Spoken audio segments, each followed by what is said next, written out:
Houston Real Estate Radio starts right now.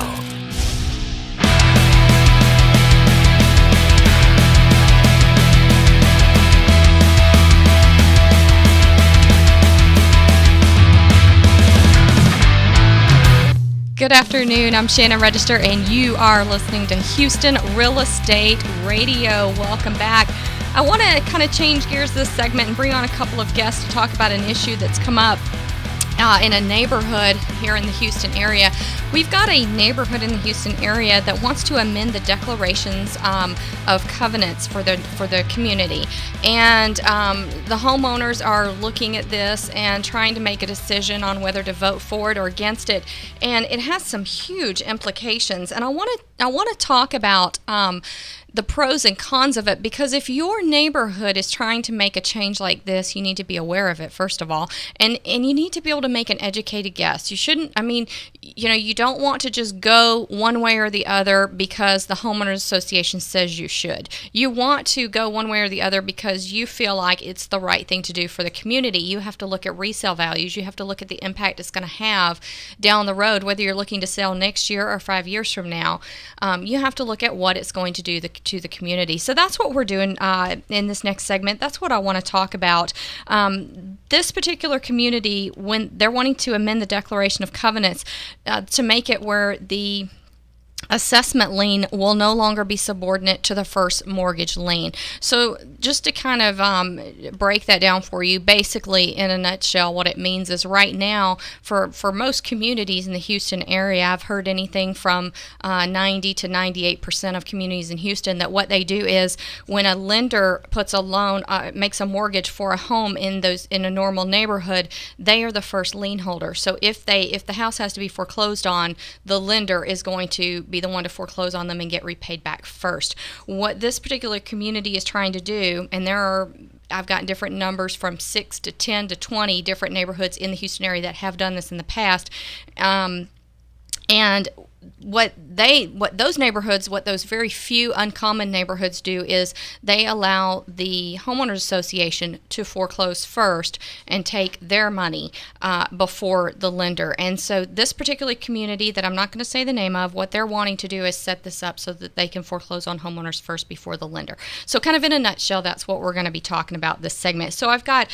Brady Ortego on the line. He is from Roberts Market Weinberg. He is an attorney, and we're going to hear from his perspective.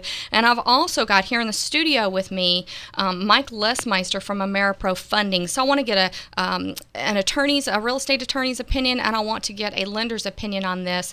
And just before we go any further, I do want you to know I did invite people from this particular homeowners association, the board of directors. I invited them on the show to discuss their point of view, and also the management company involved in the homeowners association. I invited both of them. All of them declined. None of them want to represent their side of this. We are trying to give you all sides of it so that you can make a decision about this. We want to know the impacts and implications that such a change would have on a neighborhood. So welcome to the show to both Mike, who's in the studio, and Brady, who's on the line with us. How are you? So let's start with you. Brady, let's start with you. Tell us what kind of an impact we're talking about if this board is able to get 60% of the homeowners to agree to this. What kind of impact do you see happening to that community? Well, I can really only speak from the community's perspective and what it means to the community association. I'll certainly let Mike respond to what it means for lenders and lending. Okay. What the association is trying to do, based on what you've said, is put themselves in a first lien position. And I can only speculate as to the reasons why, but my strong suspicion is that they may be exhausted with lender foreclosures that came as the result of the recent economic downturn. Right. There were houses they couldn't get their money out of when they got foreclosed on. Right. And they were left dues. holding the bag, right, so to speak, with several thousands, if not tens of thousands right. of dollars of money that they couldn't collect. Mm-hmm. So my guess is it's a reaction to that. It is. And to try to put themselves in first in line. Right. So from a community's association perspective, what it does is it secures the payment of those funds and reduces the risk of losing those funds. Mm-hmm.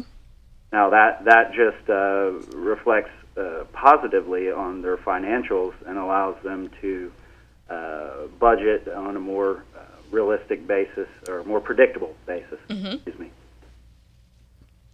So if they are able to pass it, it will help them to budget better, and it will help them to gain some funding that they would have lost otherwise if a lender foreclosed on a house and they didn't get paid anything. Is that correct? That's correct. Okay, now let's say on a particular house there are $60,000 worth of homeowners' dues, okay, that they're wanting to collect. Of that $60,000, when they foreclose on them, how much can they really get back? Are they really going to get all of it back, or are they only going to be able to get certain aspects of it back? Because you're talking about the dues, you're talking about maintenance issue dues, you're talking about certified letters, you're talking about attorney fees, late fees, all kinds of things bundled into that $60,000. So what are they really going to get back? Will they get it all back? In my experience, if there is an association that has a first lien position and they foreclose, there is an investor there at that foreclosure sale that will buy that property, and it will satisfy 100% of the monies owed to the association. Okay. So on the association side, they are correct in that they would now be able to foreclose and get back all that's due to the association. Correct, unless the board decided to take a lesser amount. Okay, unless they negotiated it and changed it. Okay.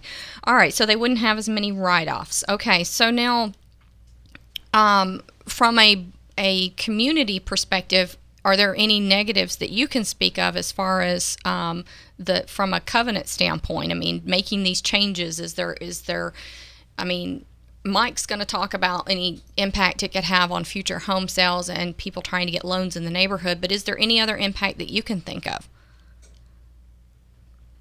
No, I believe that covers it. Okay. All right. So, Mike, tell us what you think. Well, I guess the first thing that and maybe I could ask Brady, because I think the timing of this is rather curious, because it would have been great 2 years ago. Huh? Yeah, exactly. It's like you're making a decision based upon driving with the rear view mirror, right? Because exactly. Foreclosures are down significantly over the last year in particular, and obviously there are negatives that come along with this, particularly, which we'll talk about, compromising the ability of a homeowner to effectively market their home for sale. When in the isolated communities that we do have in the area that have these type of covenants written into their bylaws, the negative is really that the financing that's available to a potential buyer in there is limited. Typically, it's limited to really just conventional financing, cash sales. Where it really gets affected is for FHA buyers, because I don't know of a lender off the top of my head, based upon FHA's insurability and so forth, that is going to allow an FHA loan to be made and not have a superior or primary lien position. Typically in these communities, you can do conventional loans if you can get what's called, maybe Brady can talk about what a 60-day letter is, where you get a 60-day letter executed. You can get conventional financing done, but you're eliminating a big part of the financing marketplace, which are FHA loans, which go up to $271,000 from communities whose sale prices aren't even that high. Right. Brady, let me ask you, before we go into the 60-day letter, which I do want to ask you about, first of all, I just want to confirm, this is pretty rare that homeowners associations do this. Is that correct? That's correct. Any idea statistically how many homeowners associations out there in the Houston area are doing it? I have no idea. Pretty rare, though. Okay. I can only speak for the clients that I've represented. Handle. Okay. And would you agree it's going to rule out FHA, people who need to get an FHA loan? That's my understanding. Okay. Now based on my conversations with lenders, yeah. So for somebody who wants to do a conventional loan, talk to us about the 60-day letter. The 60-day letter, it's actually a concept that the legislature in the 2011 session, or the 82nd legislative session, created a requirement that any community association that is in a senior lien position is required to send to all junior lien holders a particular notice and opportunity to cure.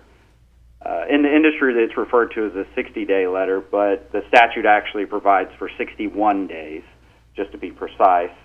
And it's a letter that's certified mail, return receipt requested, sent to the address listed in the actual lien document that's in the public record. And it basically gives any junior lien holder the opportunity to step up and address the debt. Okay. Now, for people who already live in the subdivision and have a loan, it doesn't impact them. This would be only for people moving into the subdivision in the future. Is that right? Correct. Okay. And so anybody in the future trying to get a loan with a conventional loan, they would have this opportunity to do the 60-day letter. Well, actually, it's the 60-day letter is something that exists for everyone right now. Okay. It's a law that's in effect right now. Okay. All right. Do you find that very many lenders will do it? Or that very many homeowner associations will do it? Oh, it's required by law, so Okay. they have to. They have to. Okay. All right. And in your opinion, based on your clients, how collectible are the fees once these homeowner associations foreclose? You feel like they can get 100% of their fees back. Is that right? That's been my experience, yes. Okay. So from a collections point of view, it could be beneficial to the homeowners association. Correct. You feel like it's a good idea for homeowners associations to implement this? Well, I'll certainly let Mike address and further if he needs to, any negatives. I mean, it's something that the board, in participation with the membership, is going to have to balance. Do we want a first lien position more than we want reliability in obtaining financing or refinancing? Okay. It's just a balancing. Mm-hmm. And, I do have some associations that are in a first lien position that still obtain funding.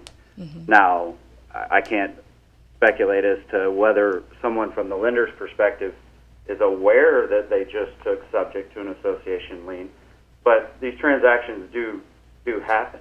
Mm-hmm. So, again, it's just the board is going to have to weigh which do they value more. Okay. All right, we're going to go to a quick break, and we're going to come back with Mike and talk about the impacts from a lender's perspective, from a home buyer's perspective, from a home seller's perspective, and what kind of changes this really means for a neighborhood on a day-to-day basis when they're trying to then move forward and sell their homes, and because it can have quite an impact. So thank you very much, Brady. I appreciate it. You're very welcome. Thank you for having me. All right, we'll be right back here on Houston Real Estate Radio.